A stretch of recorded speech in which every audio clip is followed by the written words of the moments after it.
High everyone, good morning and again welcome back to my channel and to a new video.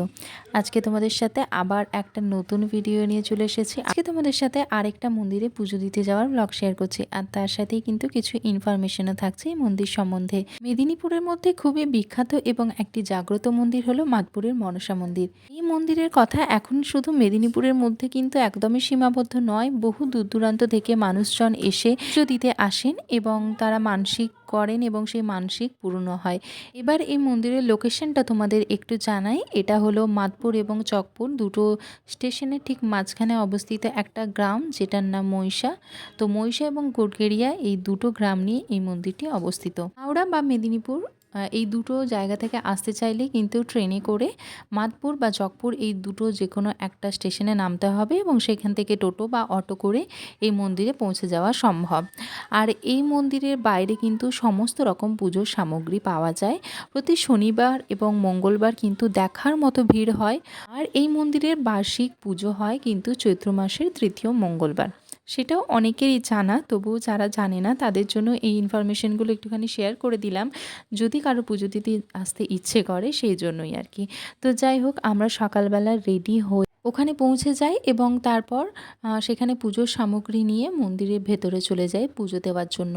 আর এখানে আরেকটা ব্যাপার হলো, এখানে পুজো দেওয়ার জন্য কিন্তু কোনো ব্রাহ্মণ থাকেন না। এখানে নিজের হাতে তোমরা মনের মতো করে মাকে পুজো দিতে পারবে এবং তার জন্য আলাদা করে কোনো ব্রাহ্মণ নিয়ে আসার দরকার নেই, বা এখানে কোনো ব্রাহ্মণও পাবে না।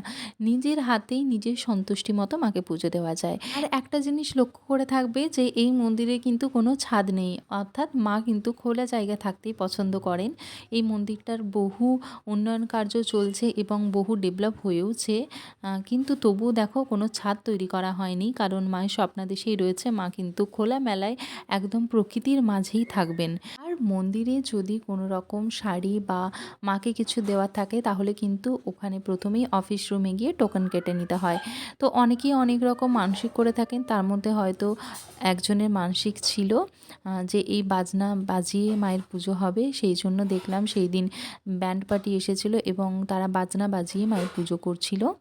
আর এখানে প্রতিমা যদি দিয়ে পুজো দিতে চাও তাহলেও কিন্তু অফিস থেকে টোকন কাটিয়ে তারপর প্রতিমা নিয়ে পুজো দিতে হয়। যত দিন যাচ্ছে তত কিন্তু মানুষের ভিড় এখানে উপচে পড়ছে। আমরা যখন ছোটোবেলায় পুজো দিতাম তখনও ভিড় হতো, তবে ঠিক এতটা নয় এখন যে পরিমাণ ভিড় হয়। আমরা প্রথমেই পুজো দিয়ে নিয়েছিলাম, তারপর কিন্তু ঘুরে ঘুরে চারদিকটা দেখছিলাম।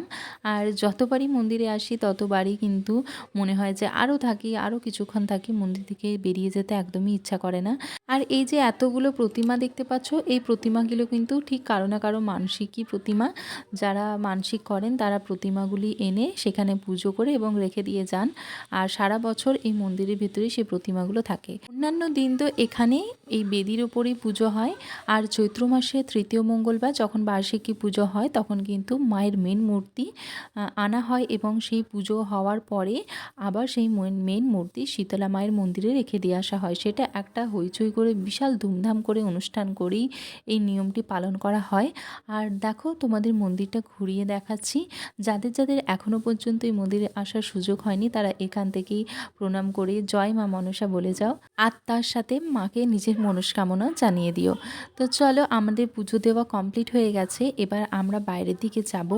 বাইরে কিন্তু প্রচুর খাবার দোকান শনি মঙ্গলবার থাকে, বাকি দিনগুলোই একটু কম দোকান বসলেও কিন্তু শনি মঙ্গলবার ওই গ্রামের আশেপাশের গ্রামের যত লোকজন আছে সবাই প্রায় এখানে দোকান দেয় এবং সেই দোকানে সমস্ত রকম জিনিস পাওয়া যায়। এখানেও প্রায় মেলার মতো জিনিসপত্র বসে, আর তার সাথে খাবার দোকানও আছে। সব কিছুটাই এখানে নিরামিষ পাওয়া যায়, ভাত থেকে শুরু করে টিফিন থেকে শুরু করে সব কিছুর ব্যবস্থাই কিন্তু মন্দিরের বাইরে রয়েছে।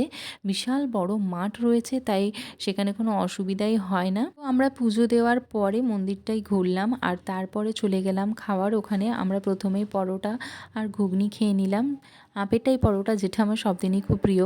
আর তারপরে খেলাম একটু পেয়ারা মাখা, আর তারপর বাড়ি চলে গেলাম। তো চলো, আজকের ভিডিও এখানেই শেষ করছি। তোমাদের ভিডিওটা কেমন লাগলো অবশ্যই জানিও। দেখা হচ্ছে পরে কোনো ভিডিওতে, ততক্ষণের জন্য টাটা, আর সবাই খুব ভালো থেকো আর সুস্থ থেকো।